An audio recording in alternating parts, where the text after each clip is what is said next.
Hello student, in this video I am going to discuss second part of the chapter 5 Euclid geometry class 9th। इसमें मैं आपको axiom और postulates के बारे में बताऊंगा, ठीक है। और मेनली हम इस वीडियो में एक्सियम्स को डिस्कस करेंगे और पोस्टुलेट्स को नेक्स्ट वीडियो में डिस्कस करेंगे। तो बेसिकली एक्सियम क्या होता है? These are the statements which are universal truth and need not any proof. Basically आपकी जो एक्सियम और पोस्टुलेट्स क्या होते हैं, एक्सियम और पोस्टुलेट आपकी बेसिकली स्टेटमेंट्स होती हैं जो कि यूनिवर्सली ट्रूथ होती हैं, जिसको हमें प्रूफ करने की जरूरत नहीं होती, जो ऑटोमेटिकली क्या होती हैं, जो प्रूव्ड होती हैं, जिसको प्रूफ करने की जरूरत नहीं पड़ती, जो कि ट्रू होती है, यूनिवर्सली एक्सेप्टेड होती हैं। अब जो मेन चीज़ आपको ध्यान रखनी है वो इन दोनों में डिफरेंस क्या होता है। एक्सियम और पोस्टुलेट में जो मेन डिफरेंस होता है, जो एक्सियम होता है वो रिलेटेड टू अलजेब्रा होता है, ठीक है। एक्सियम जो होता है वो रिलेटेड टू अलजेब्रा होता है और जो पोस्टुलेट होता है वो रिलेटेड टू आपका ज्योमेट्री होता है। ज्योमेट्रिकल चीज़ें पोस्टुलेट में डिस्कस करेंगे और एक्सियम डिस्कस करेंगे अलजेब्रा में। सो इसमें मैं आपको फ़िलहाल मैं आपको एक्सियम डिस्कस करूँगा। 7 एक्सियम है, 1 to 1 डिस्कस करेंगे, ठीक है। फर्स्ट एक्सियम है things which are equal to the same thing are equal to one another.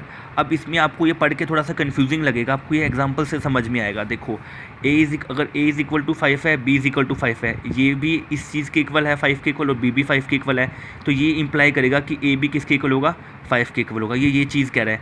ये पढ़ के थोड़ा कन्फ्यूजिंग लगता है पर ये एग्जाम्पल के थ्रू आपको समझ में आएगा। अगर a 5 के इक्वल है, b 5 के इक्वल है, तो a भी किसके इक्वल होगा, b के इक्वल होगा।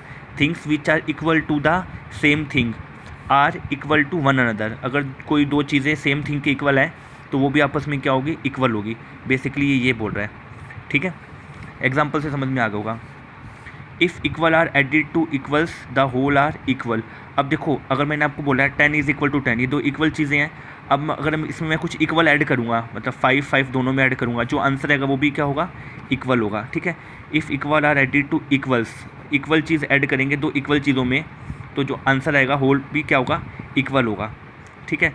इसी तरीके से if equal are subtracted from the equals the remainder are equal. अगर दो इक्वल चीज़ों में से अगर हम सब्ट्रैक्ट करते हैं तो जो होल आएगा, जो आंसर आएगा, जो रिमाइंडर आएगा वो भी क्या होगा, इक्वल होगा, ठीक है। चलो नेक्स्ट करते हैं। Things which are coincide with one another are equal to one another. अब अगर दो थिंग्स ऐसी चीज़ें जो एक दूसरे को कंसाइड करती है, जैसे सपोज आपके पास दो बुक हैं और वो एक दूसरे के ऊपर, एक को मैं दूसरे पे रखूँगा तो वो एग्जैक्टली ढक लेगी दूसरी बुक को। तो अगर ऐसी दो चीज़ें हैं जो बिल्कुल एक दूसरे को कंसाइड कर लेते हैं, कंसाइड का मतलब होता है एक के ऊपर एक को ढक लेना, पूरी तरीके से छुपा लेना, दूसरी चीज़ को नज़र ना आए। अगर ऐसी दो चीज़ें हैं तो वो क्या होंगी, आपस में इक्वल होंगी, ठीक है। Next, the whole is greater than the part. जो होल होता है, अब जैसे ये पार्ट है और ये पूरा होल है, ये जो पूरा होल है वो इस पार्ट से तो बड़ा होगा ही होगा, है ना। ये तो जब बेसिक सी चीज़ है, जो होल होता है वो पार्ट से क्या होता है, बड़ा होता है, ठीक है। The whole is greater than the part. Next 6 है things which are double of the same things are equal to one another.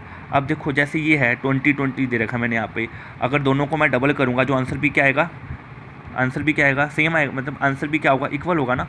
अगर दो चीज़ें इक्वल हैं तो उनका डबल भी क्या होगा, इक्वल होगा। बस ये चीज़ बोली हुई है इसके अंदर। अब नेक्स्ट वाले में देखो, things which are half of the same thing are equal to one another. अब इसमें देखो अगर दो चीज़ इक्वल है ना तो उनका हाफ भी इक्वल होगा। तो ये चीज़ें बस बेसिक से आपने देखा, स्टेटमेंट ऐसी हैं जो कि बेसिक हैं, ये तो आपको वैसे ही पता होंगी।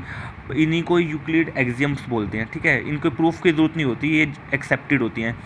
नेक्स्ट वीडियो में मैं पोस्टुलेट्स के बारे में कराऊंगा। आप एक बार इस वीडियो को 1-2 बार लिख लेना, 1-2 बार देख लेना और जो उसके पॉइंट्स है वो लिख लेना। Thank you for watching. अगर अच्छा लगे तो लाइक कर देना।